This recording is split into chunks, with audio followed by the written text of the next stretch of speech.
बहुजन समाज के लोगों, गीत जा रही है कि हमारी दुर्दशा देश में क्यों है। सत्ता से सम्मान से हम लगातार दूर क्यों होते चले जा रहे हैं। स्थिति भयावह है। हम जानते हैं हर जगह कहीं वोट की चोरी, कहीं अधिकार की चोरी, कहीं नौकरी की चोरी, हर जगह चोरी हो रही है। लेकिन इस जुर्म के खिलाफ हम लड़ क्यों नहीं पा रहे हैं।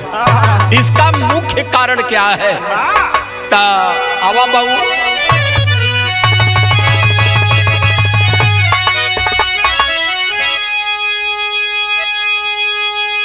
अरे बहुजन के एकता, अरे बहुजन के एकता के अरे मिलान हुए बाकी, पुरखन का सारा रमान हुए बाकी।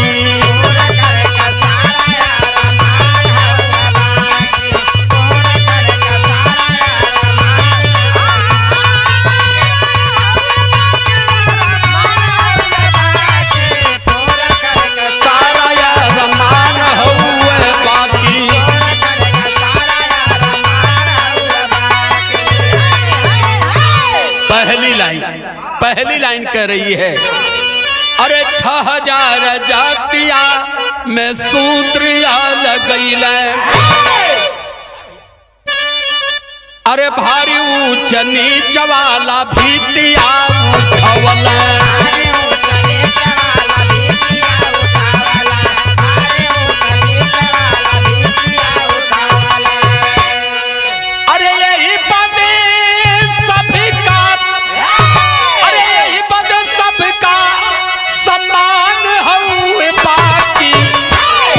का सारा रमान हुए बाकी।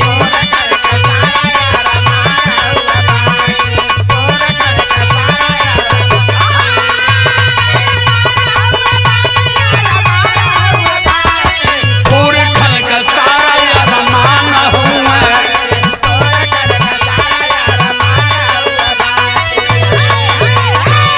हमें भी जातियों में बांट दिया और हर जातियों का अलग अलग भगवान भी बना दिया। अब सब अपने भगवान में, अपने जात में मशगूल हो और अलग अलग जात में अलग अलग पार्टियां बन गई, अलग अलग मत हुआ और मत में मतभेद हुआ, अलग अलग वोट पड़ रहा है। और वो हर समाज से कुछ दलालों को, कुछ तितिल गुलामों को निकाल लिए, वो अपने अपने समाज को ले जाके गोलिया के उनको पूरा मोटरी बना दे रहे हैं और आप जो है गठरी बन जा रहे हैं। कारण ये है, तो इसके लिए आपको जातियों से और देवी देवताओं से दूरी बनाना पड़ेगा, आपको अपने आप को मानव समझाना पड़ेगा। तो लाइन हमारी कह रही है,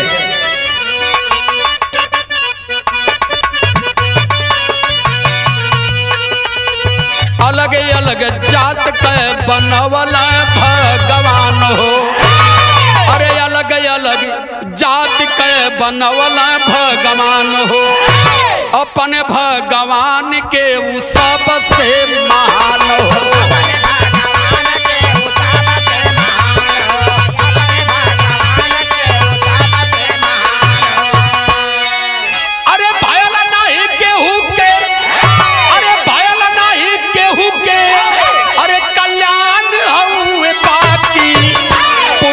गया बही सारा काम हुआ बाकी।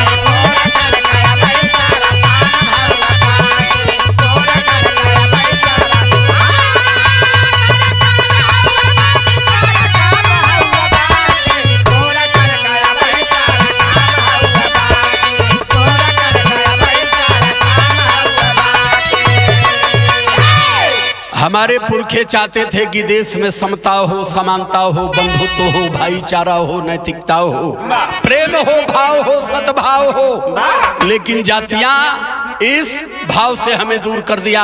हमारे पुरखे चाहते थे कि लोगों में ज्यादा से ज्यादा मजबूत शिक्षा हो, समानता हो। जहां शिक्षा समानता नहीं है वहां रोटी कपड़ा मकान का सदैव अभाव बना रहेगा। तो इसलिए हम भगवान के चक्कर में पड़े हैं कि वही पत्थर की मूर्ति से हमारा कल्याण होगा, लेकिन पत्थरों से कल्याण होने वाला नहीं है। क्योंकि हमारे संत गुरु कबीर ने कहा था कि पत्थर पूजे हरि मिले तो मैं पूजू पहाड़। तो पत्थरों से मित्रों कोई मुक्ति मिलने वाली नहीं है। मुक्ति विद्यालय से मिलेगी और मुक्ति शिक्षा से मिलेगी। तो फिर लाइन कह रही है, अरे साऊ फूले बाबा लड़े सब की लड़ाई, अरे साऊ फूले बाबा लड़े सब की लड़ाई, अरे जतिया के ना भरत में दिए भूलवाई।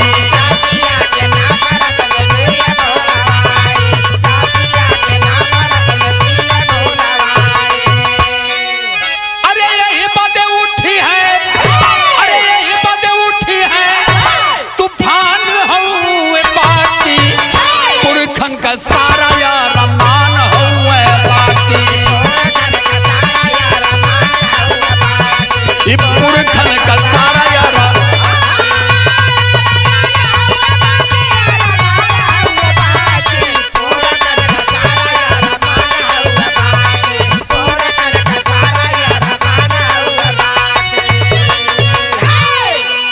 सबको हक चाहिए, अधिकार चाहिए, बराबरी चाहिए, लेकिन बीमारी कहाँ है? मिल क्यों नहीं पा रहा है? ये लाइन संकेत कर रही है। हक अधिकार चाहिए सबको बराबर, अरे हक अधिकार चाहिए सबके बराबर, वोट दी है केवल अपन चिन्ह के बिरादर, चिन्ह के बिरादर।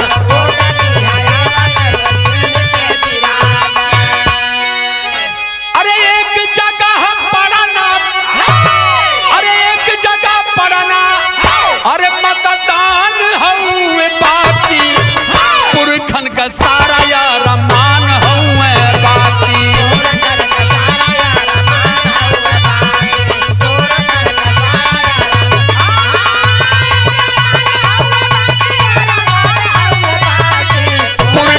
सारा यार मान हुए।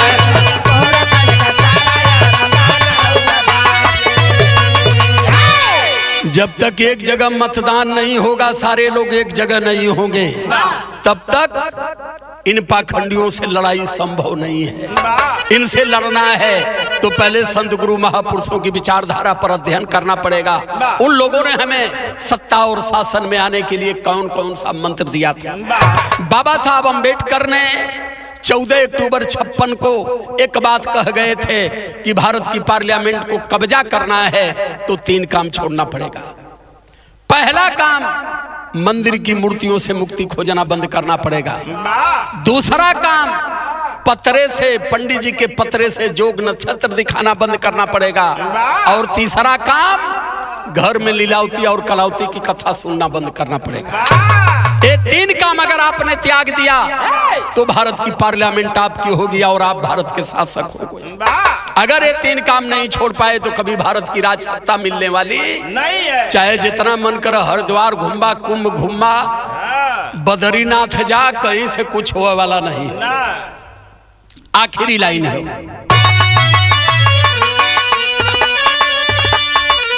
अरे ये नहीं होत बाटे भेद के करनवा, करेला करेला 50 ऊपर 15 ससनवा।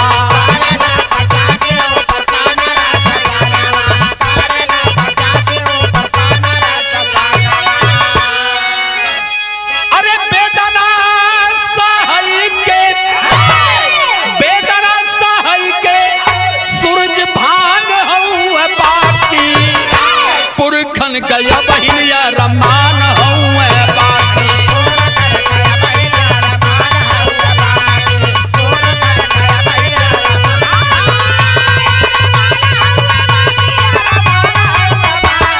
पुरखन गया बहिन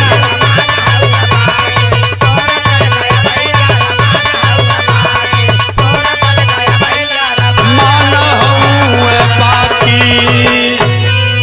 सादर जय भीम, नमो बुद्धाय। बहुत बहुत साधुवाद।